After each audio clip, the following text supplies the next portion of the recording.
తాకట్లో ఉన్న మీ బంగారాన్ని విడిపించి ఆ రోజు ఆన్లైన్ రేటుకి కొంటాం. Sharma gold company.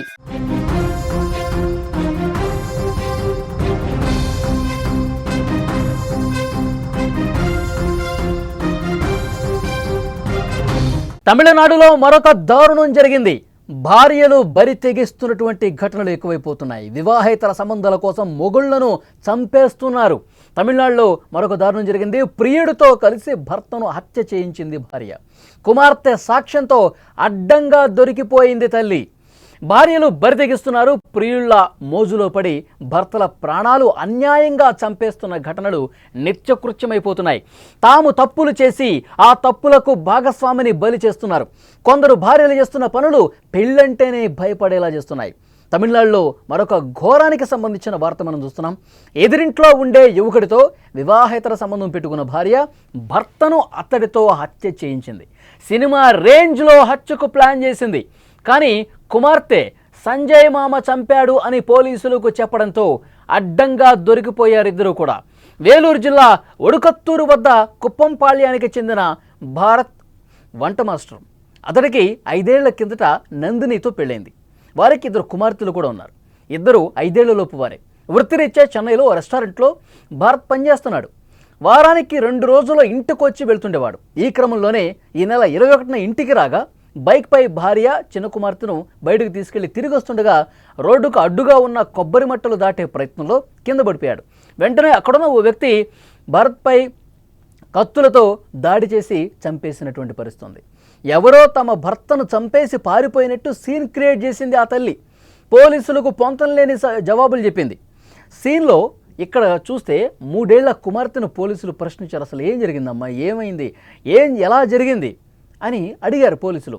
తమ ఇంటికి ఎదురుగా ఉన్న సంజయ్ మామ నాన్నను చంపేశాడు అని చెప్పడంతో మొత్తం గుట్టు రట్టయిపోయింది. సంజయ్తో నందిని వివాహితర సంబంధం పెట్టుకుంది. ఈ క్రమంలోనే భర్తను చంపేందుకు స్కెచ్ వేసి పక్కా ప్లాన్తో అంతమొందించేసింది. చివరికి కుమార్తె చెప్పడంతో అడ్డంగా దొరికిపోయింది. చూశారుగా, ఇది చాలామంది భార్యల పరిస్థితి ఇట్లాగే ఉంది. ఇంత దారుణంగా భర్తలను చంపేసి జీవితాలు నాశనం చేసుకున్న పరిస్థితి.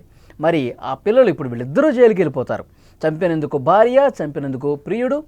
భర్త అంటే తండ్రి, చిన్న పాప తండ్రి ప్రాణాలు వదిలేశాడు వీళ్ళ దుర్మార్గపు చర్యల వల్ల. ఇప్పుడు ఆ చిన్న పాపల పరిస్థితి ఏంటి?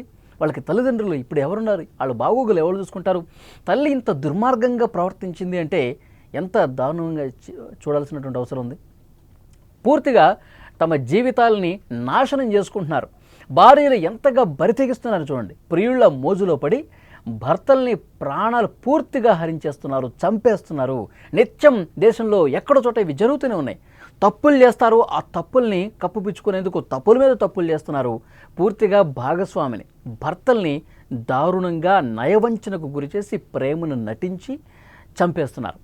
కొందరు చేస్తున్నటువంటి ఈ పనుల వల్ల నిజంగా ఇంకా పెళ్లి చేసుకోవాలన్న ఆలోచన ఎవరికైతే ఉంటుందో, పెళ్లి చేసుకుని ఒక మంచి అమ్మాయిని పెళ్లి చేసుకుని జీవితంలో స్థిరపడి మంచిగా ఒక కెరీర్ని, భవిష్యత్తుని మంచిగా ప్లాన్ చేసుకుంటున్న వాళ్ళు కూడా భయపడే పరిస్థితి ఉంది. ఏ క్షణం ఏం జరుగుతుంది, నాకు ఏ మహాతల్లి వస్తుంది, ఆమెతో నా జీవితం ఎలా ఉంటుంది, నన్నేమన్నా చంపేస్తుందా, ఈ భయంతో చాలామంది బ్యాచిలర్స్ ఇంకా పెళ్లి చేసుకోవట్లా భయపడిపోతున్నారు, వణికిపోతున్నారు. ఎందుకంటే గత 2 నెలల్లో చూడండి, 2 నెలల్లో కొన్ని వందల కేసులు వస్తూ ఉన్నాయి. భార్యలు భర్తలు చంపుతారు అంటే ప్రియుడి మోజులో పడిపోయి అక్రమ సంబంధాలు పెట్టుకొని, వివాహేతర సంబంధాలు పెట్టుకొని తమకు పిల్లలు ఉన్నారు, వాళ్ళ భవిష్యత్తు ఏంటి, వాళ్ళ చదువులేంటి, వాళ్ళ బాగోగులేంటి, ఇవన్నీ కూడా మర్చిపోతున్నారు. తమ సుఖాల కోసం తమ మోజులో పడిపోయి దారుణంగా భర్తల్ని, అమాయకులైనటువంటి భర్తల్ని నడి రోడ్డు మీద సుపారీ గ్యాంగ్కి డబ్బులు ఇచ్చి మరీ చంపేస్తున్న పరిస్థితి. తమిళనాడులో జరిగింది ఈ ఘటన. ఎదురింట్లో ఉండే యువకుడితో సంబంధం పెట్టుకుంది. ఎదురింట్లో ఉండే సంజయ్తో సంబంధం పెట్టుకుని కొన్ని సంవత్సరాలుగా నడుపుతూ ఉంది వ్యవహారం. తర్వాత ఇట్లా కాదు, మనం ఈ భర్త అడ్డుగా ఉన్నాడు, నా మొగుడు అడ్డుగా ఉన్నాడు మన సంబంధానికి, అతన్ని లేపేస్తే, అతన్ని చంపేస్తే మనం ఇంకా హ్యాపీగా ఉండొచ్చు అని ఒక సైకో బిహేవియర్తో, ఒక క్రిమినల్ మెంటాలిటీతో ఈవిడ గారు ఆలోచించింది. వెంటనే సంజయ్కి చెప్పింది, ఈ విధంగా చేసేద్దామని చెప్పింది. వాడు కూడా ఒప్పుకున్నాడు. ఇద్దరు కలిసి ప్లాన్ చేసుకున్నారు. బయటకి వెళ్ళి పని మీద బయటికి తీసుకెళ్ళింది. మనం పలానా షాపింగ్కి వెళ్దాం, అక్కడికి వెళ్దాం, ఇక్కడికి వెళ్దాం అని చెప్పింది. మేము ఈ టైంలో వెళ్తున్నాము, పలానా ప్లేసు నీకు ఎక్కడ కరెక్ట్ ప్లేసో అక్కడ నువ్వు చూసుకో, ఆ స్పాట్ రెడీ చేసుకో, అక్కడ మేము వచ్చినప్పుడు మేము అక్కడ ఏదైనా క్రియేట్ చేస్తావు కదా సీను, దాన్ని బట్టి అతన్ని అక్కడ లేపేసి అని చెప్పి ముందే ఒక ప్లాన్ చేసింది.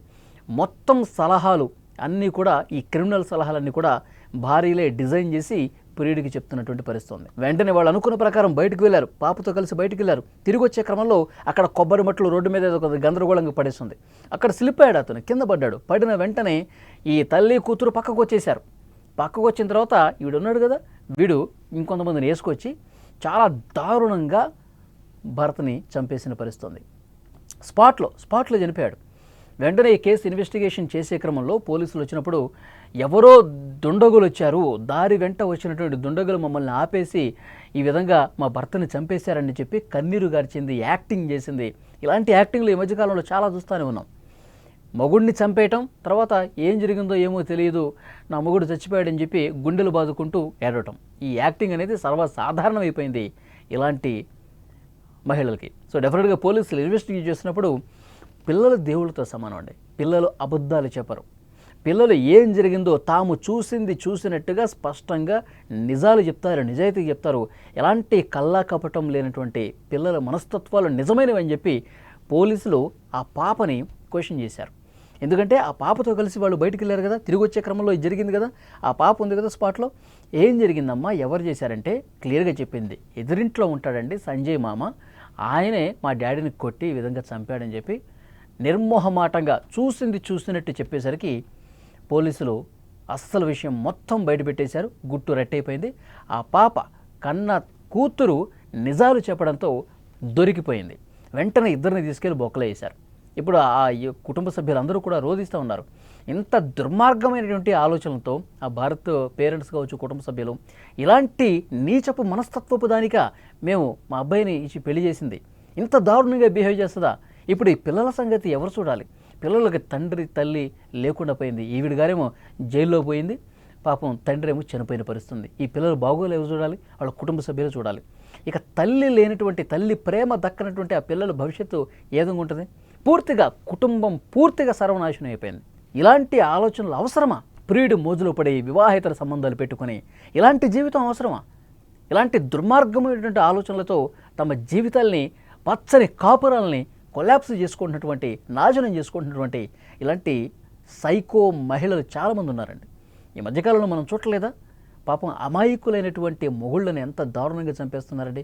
ఒకటేమో విషం ఇచ్చి చంపుతుంది, ఇంకోటేమో సుపారీగా ఇంకా డబ్బులు ఇచ్చి చంపుతుంది, ఇంకోటేమో అన్నంలో పురుగుల మందు కలుపుతుంది, ఇంకోటి కూల్ డ్రింక్లో పురుగుల మందు కలుపుతుంది. ఇంత దారుణాలు చేసి మొగుళ్ళని చంపేసి వాళ్ళ సుఖాల కోసం ఆఖరికి జైలు పాలపై అయ్యే పరిస్థితుంది. సో డెఫినెట్గా ఇది ఒక కనువిప్పు కావాలండి. ఇలాంటి సైకో బిహేవియర్ కలిగినటువంటి మహిళకి చాలా అంటే చాలా కఠినంగా శిక్షలు ఉండాలి. నిజంగా మన చట్టాలు మార్పు రావాలి. ఇంత దుర్మార్గంగా ఒకళ్ళని చంపేటువంటి రైటు ఎవరిచ్చారు వీళ్ళకి? నీకు ఇష్టం లేకపోతే వాడితో వెళ్ళిపో, అంతేగాని ఈ చంపటం ఏంటి? ఎంత దారుణం ఇది! సో వీళ్ళకి మన చట్టాల్లో పూర్తిగా మార్పు తీసుకురావాలి, కొత్త చట్టాలు రావాలి. ఈ విధంగా బిహేవ్ చేసిన వాళ్ళని నడి రోడ్డు మీద ఉరి తీయాలి. ఆన్ ది స్పాట్ ఏదన్నా ఒక కఠిన శిక్ష ఉండాలి. అలాంటి ఒక బలమైన చట్టం వస్తే ఒళ్ళు దగ్గర పెట్టుకొని ఈ కొవ్వెక్కినటువంటి వాళ్ళకు కూడా ఒక దారిలోకి తీసుకొచ్చే పరిస్థితి ఉంటుంది. సో డెఫినెట్గా ఇలాంటి చట్టాలు రావాల్సిన అవసరం ఉంది. ఇప్పుడు నేను జైల్లో ఊచ లెక్క పెడుతుంది, వాడు సంజయ్ అనేవాడు కూడా జైల్లో ఊచ లెక్క పెడతా ఉన్నాడు.